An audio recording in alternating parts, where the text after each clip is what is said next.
Okay, so explore natin itong worksheet natin na may mga activities. So meron tayo ditong numbers na nasa range of A1 to C2. Ayan, so ito yung mga numbers. Meron tayong 6 na numbers dito. And then makikita natin dito, meron tayong equations under arithmetic, yung pangalan niya. And then meron tayong Excel values na nakalagay sa B4. Ayan, so dito, we will be getting the values of these numbers using the formula.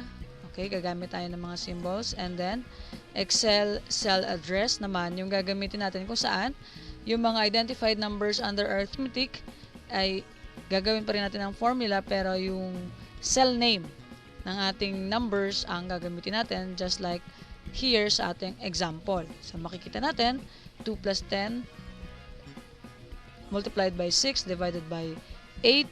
Ito yung sagot niya. So, ayan yung symbols, makikita natin.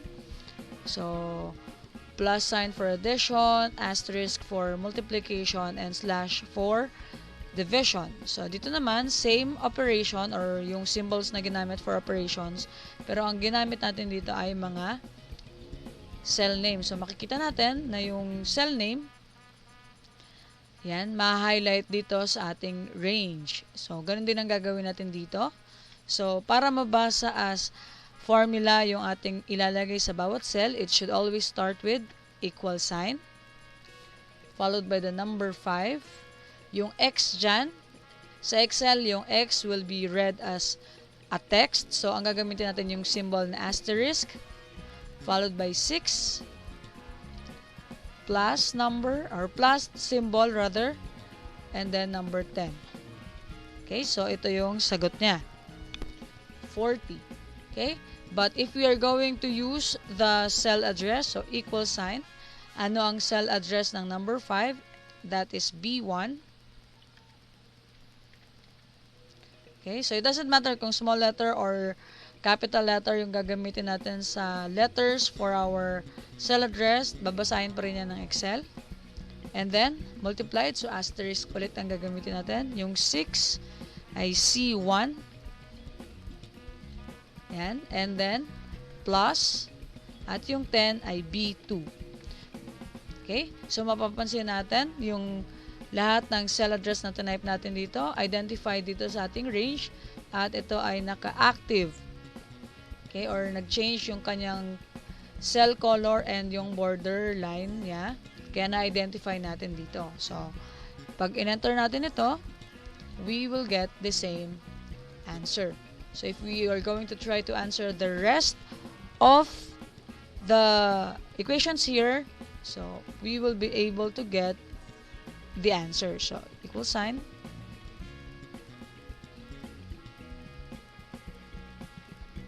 So, dito, ang ginamit natin ay slash kasi division siya.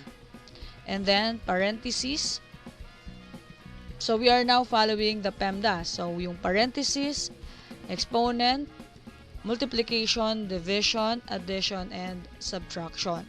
So, meron tayo, after the division, meron tayo open parentheses, 2, and then multiplication, asterisk, 5, closed parentheses, plus, and then 10.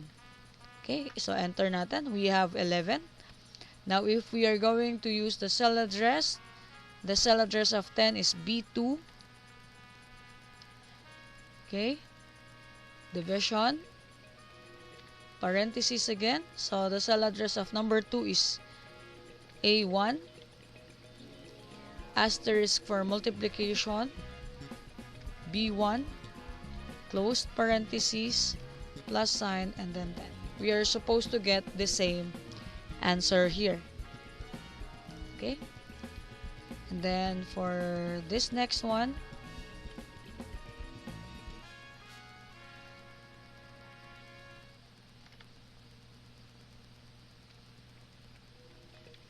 so 41 yan. So equal sign.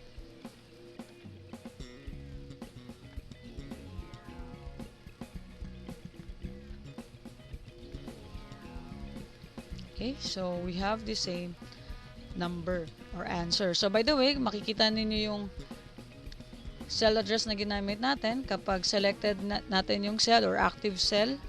Yung ginamit natin dito, yung formula or yung cell address na ginamit natin will appear on the formula bar. Ayan, sa formula bar siya. Now, dito sa ating number nito, may mapapansin tayo na meron siyang exponent. Okay, so may exponent siya. Dito sa number 7 or row 7 natin, sa A7 natin, meron tayong nakitang PEMDAS. So, yung solution niya will follow the PEMDAS rule. So, parenthesis muna, sinolve. And then, the division. And then, the addition. So, how about this one? Meron tayong exponent. So, paano natin siya ita-type or ilalagay sa ating value? So, ang gagawin natin, so, type natin equal sign. Type tayo ng 10. And for the exponent symbol, gagamitin natin yung symbol na nasa taas ng number 6. So, para makuha natin yon, shift and 6. Okay? Ayan, isa lang. And then, we are now going to type the number for exponent. Ayan. And then, multiplication, 6, division, 10, minus 5. Okay? So, enter natin. So, we have the answer. Paano natin siya ngayon gagawin for Excel cell address? So, equal sign. What is the cell address for number 10? That will be B2. Okay? So, highlighted ulit yung cell. Kita naman natin. Again, let's use the symbol for exponent. Then, let's type in the number 2. Asterisk. The cell address for 6 is C1. Division. The cell address for 10, again, is B2. And then, minus the cell address for 5 would be B1. So, we're supposed to get the same answer. So, that is now our correct answer here. Okay? So, ito yung ating solution for this particular spreadsheet. And then we notice meron tayong note dito. So, go Formulas tab and click Show Formulas command to display formula in each cell instead of the resulting value. So, ibig sabihin yan, halimbawa, ito yung ating ginawa kanina. Ito yung mga sagot doon sa ating mga formulations na ginawa na nakalabas ngayon sa formula bar. So, kahit anong cell ang pinutin natin dito, lalabas yung formula ng answer na yon dito sa ating formula bar. But if we would like to have the formula appear on these cells, okay, so punta tayo dito sa formulas and then click natin yung show formulas. So, pag click natin ito, makikita natin na lahat ng formulas na sinulat natin kanina, ayan, ay madi-display doon sa particular cell na yon kung saan natin siya nailagay kanina. Okay, so let's try this second spreadsheet. Okay, so kanina sa PEMDAS tayo, na-solve na natin. Sa function naman, meron ulit tayong numbers dito from A1 to C2. And then, meron tayong instructions dito. At dito natin sa column C ilalagay yung sagot. So, ang sabi, dito sa column B for number 1, get sum of A2 to C2. So, kukunin natin yung sagot. We are going to add up all the numbers from A2 to C2. So, how are we going to do that? Again, tulad ng sinabi natin kanina, para ma-consider siyang formula ng Excel, we are going to start with equal sign. And then, let's type in the function of sum. Ayan. And then, pwede natin i-type yung A2. And then, meron tayong colon C2. Yan na nakalagay sa loob ng parenthesis. Or, pwede rin namang type natin yung word na sum. And then, let's proceed to A2. And then, drag natin papuntang C2. Okay? So, ganyan yung mangyayari sa kanya. Okay? So, equal sign, sum, open parentheses, A2 to C2, and then close parentheses. So, makikita natin ngayon yung katulad ng tinype natin kanina na may colon sa gitna. And then, let's press enter. Okay? So, ito yung sagot ng numbers na to. So, 9 plus 10 plus 8 is 27. So, next naman is find the maximum number. So, when we look for the maximum number, dito sa table natin, ano yung pinakamalaki or pinakamataas na number. So, dito, sa C6, type natin equal sign. Kanina, sum yung hinahanap natin. This time, maximum number. So, ito-type natin ay max. Yan yung function ng paghahanap ng maximum number. Again, ilalagay natin ang open parentheses. At para mas madali, i-highlight natin yung buong table. And then close parentheses. Pag ito yung formula natin, automatic yung Excel ang maghahanap ng biggest number or highest number sa table natin. Press natin ang enter. And dito sa table natin, obviously, 10 yung highest number. Okay? So, lagay natin sa center ang mga numbers. Ayan.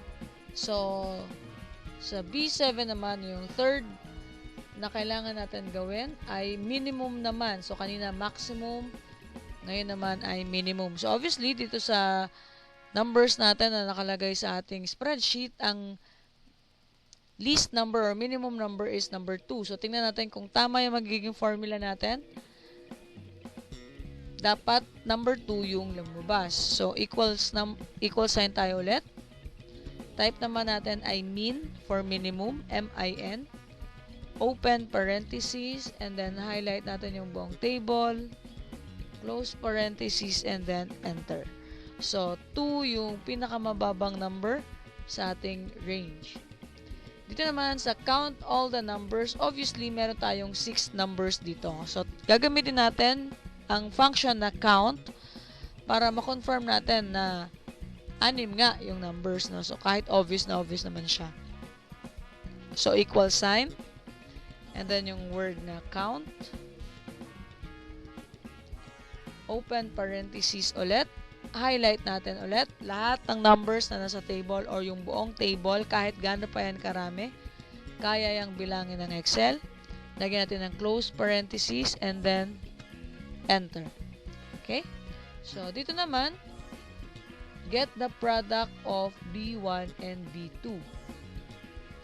Product. So, mag-multiply tayo. So, pwede natin gawin. So, dahil alam natin product yung hinahanap natin, so yung operation na gagamitin natin ay multiplication. So, equal sign, pwede natin ilagay B1, asterisk, B2. So, mag-highlight tayo sa table at may sagot tayo. Pero pwede rin naman, directly type natin yung word na product, open parentheses, and then highlight natin yung B1 at B2, close parentheses, and then enter. Then we get the same result. This time, kayo naman ang gagawa. So, meron tayong activity dito. So, meron tayong arithmetic formula and then ilalagay natin siya sa formula ng PEMDAS. So, ito yung lesson natin dyan kanina. So, para ibalik natin sa result natin, formulas, then uncheck lang natin yung show formulas. So, ito yung ginawa natin kanina. Okay? So, paano natin siya isusulat into formula para makuha natin yung sagot ng mga numbers na to. So, ito yung gagawin natin. Okay? And then, yan, pwede nyo yung screenshot. And then, for activity number 2, meron tayong range dito. Then, meron tayong PEMDAS dito kung saan natin isusulat yung version nito kung saan pwede siya makompute. Ito yung example natin. And then, dito naman, same dito sa activity 2 natin. Ayan. And then, ito naman, ayan, screenshot mo na. And then, ito naman, ayan, so meron tayong range dito. We have to get our answer here. So, mapapansin nyo dito sa formula, naka-show formula siya. So, para lumabas yung sagot natin, click lang natin yung show formulas. Meron akong short video dito. So, pwede nyo tingnan yun. So, uncheck lang natin yung show formula. And makikita natin yung sagot. So, malalaman natin or makikita natin yung formula dito na ginamit para makuha yung ayan. So, pwede natin tingnan or click natin itong cell dito para lumabas yung kanyang function. And then, pwede natin makita kung tama yung sagot na pinapakita dito, no? So, ayan. There you go. Ayan. Show formula natin. Magando muna tayo. Ayan. Para lumabas yung previews. Ayan. So, tingnan natin kung magagawa natin siya dito. Okay. So, ano ang sagot kung ito ang gagamiting functions? Tingnan natin. At yan ang activity natin sa lesson natin ngayon. Thank you very much for watching. Sana po marami kayong natutunan. At paki-like and subscribe ang video na to at ang channel na to para mas marami pa tayong matutunan sa classroom natin ngayon. Thank you very much and God bless.